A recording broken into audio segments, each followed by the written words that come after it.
पाकिस्तान के बढ़ते हुए कर्जों के बुरहान के पीछे की तल्ख सच्चाइयों से पर्दा उठा, जहां अदाद शुमार अल्फाज से ज़्यादा बोल। अगर 2011 से 2023 तक की बात करते हैं तो पाकिस्तान का कुल कर्जा डबल होकर 271 अरब डॉलर पे पहुंच गया, जिसमें डोमेस्टिक डेट्स की बात करें तो वो 600% इंक्रीज़ के बाद 147 अरब डॉलर पे आ गया।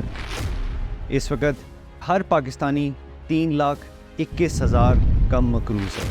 आने वाले 2 सालों में, जो कि 2024 और 2025 के अंदर, पाकिस्तान ने 80 अरब डॉलर की अदायगी करनी है।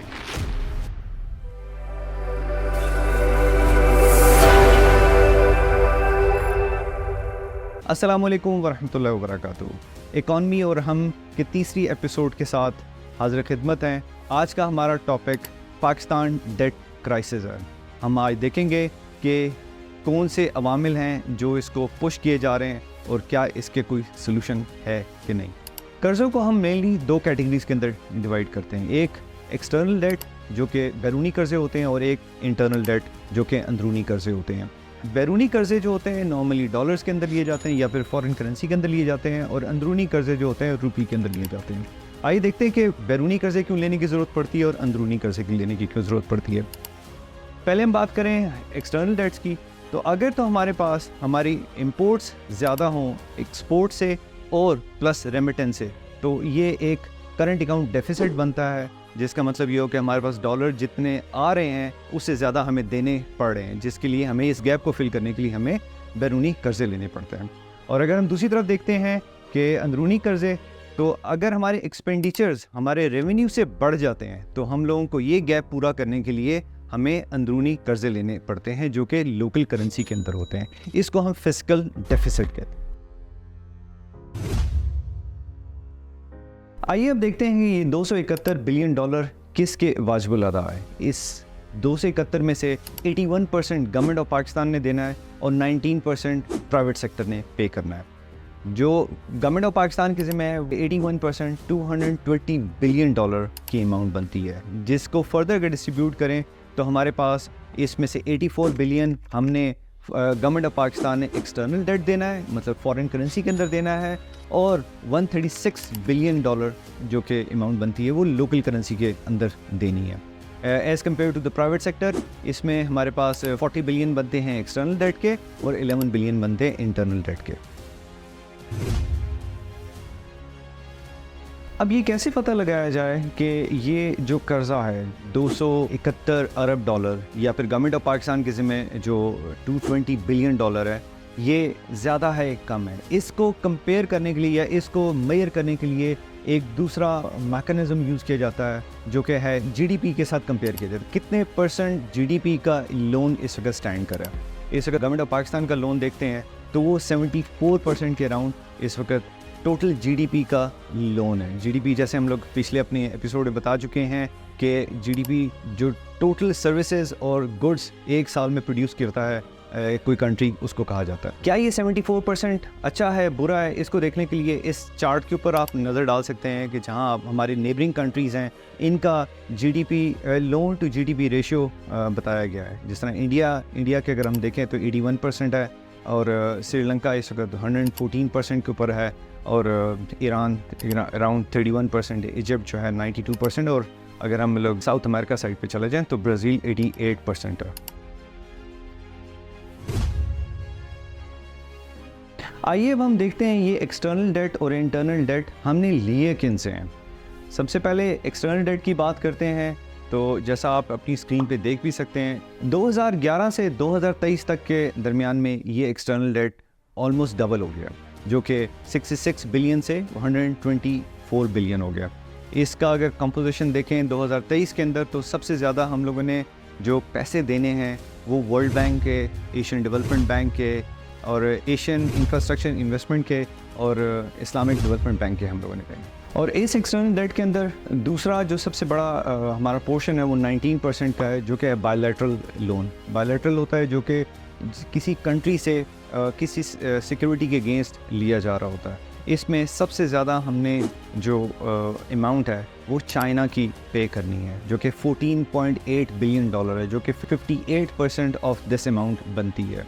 उसके अलावा अगर यूएस की बात करते हैं तो हमारे पास अप्रॉक्सीमेटली $1 बिलियन का, जो कि 4% है इसका, वो हमारा लोन बनता है।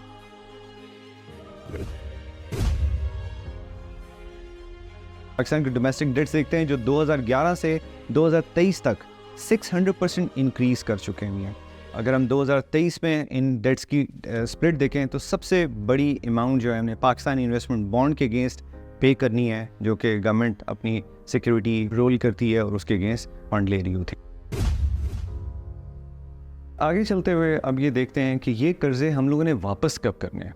इस चार्ट की मदद से हम लोग एक टाइमलाइन पॉपुलेट की है, जिसमें हम देख सकते हैं 2020 और 2024 के अंदर अप्रॉक्सीमेटली $80 बिलियन हम लोगों ने पे करने हैं, जो डिफरेंट कैटेगरीज़ के अंदर हैं। इन सब नंबर्स को जानने के बाद अब हम इस पोजीशन में पहुंच गए हैं कि अब हम इसका कैथारसिस कर सकें कि इस सारे लोन का बोझ आवाम के ऊपर कैसा पड़ रहा है। अगर इसको समझें तो 2011, जैसे कि आपकी स्क्रीन पे नज़र भी आ रहा है, 2011 में डेट पर कैपिटा $823 था, जो 2023 में बढ़ के $1123 हो चुका हुआ है, जिसका मतलब पर कैपिटा का मतलब ये हुआ कि हर बंदे के ज़िम्मे जो वाजिबुल अदा अमाउंट बनती है वो कितनी है, ये 36% इंक्रीज़ हो चुकी है। इसी सेम पीरियड के अंदर अगर हम जीडीपी अपना कहेंगे, जीडीपी के अंदर इंक्रीज़ नहीं बल्कि डिक्रीज़ हुआ है। एक तरफ हम जीडीपी डिक्रीज़ कर रहे हैं और दूसरी तरफ हमारे पास लोन में इंक्रीज़ आ रहा है, जो कि बहुत ज़्यादा नेगेटिव साइन बनता है। और दूसरी तरफ हमारे पास ये बनता है कि अगर हमारे पास इनकम जो है, इनकम हमारी तेज़ी से इंक्रीज़ नहीं हो रही, जिसकी वजह से हमारे एक्सपेंसेस को मीट करने के लिए हम लोग कॉन्टीन्यूसली अपना लोन पे लोन लिए जा रहे हैं।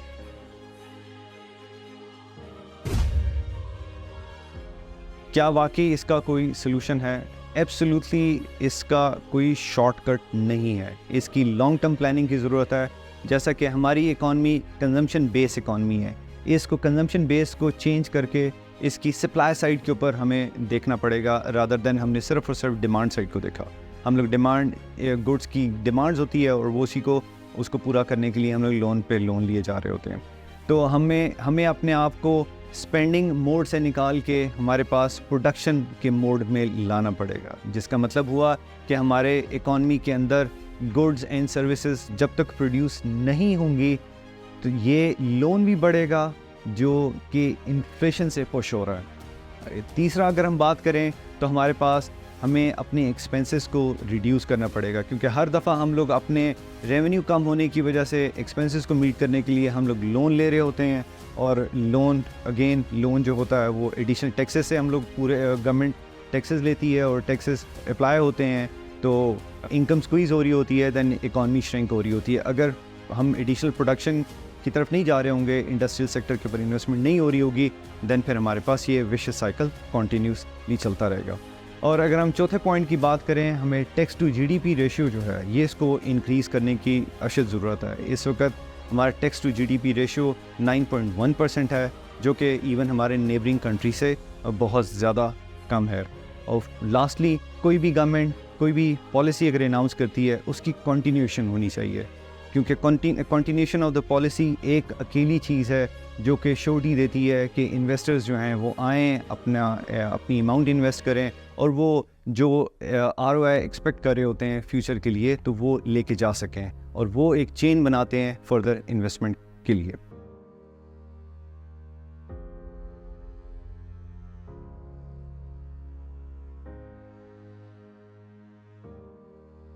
आई होप कि आज की वीडियो को पसंद आई होगी। कॉम्प्लिकेटेड नंबर्स हैं, काफ़ी कॉम्प्लिकेटेड सब्जेक्ट था, लेकिन हमने अपनी पूरी कोशिश की कि सिंप्लीफाइड वर्जन, ये सिंप्लीफाइड फॉर्म में आपके सामने रखा जाए, ताकि ये थोड़ी सी इंफॉर्मेटिव भी आपके लिए रहे, और इससे आप लोग इन्फॉर्म्ड डिसीजन भी कर सकें। Be informed, be smart, and you will be ahead of the game.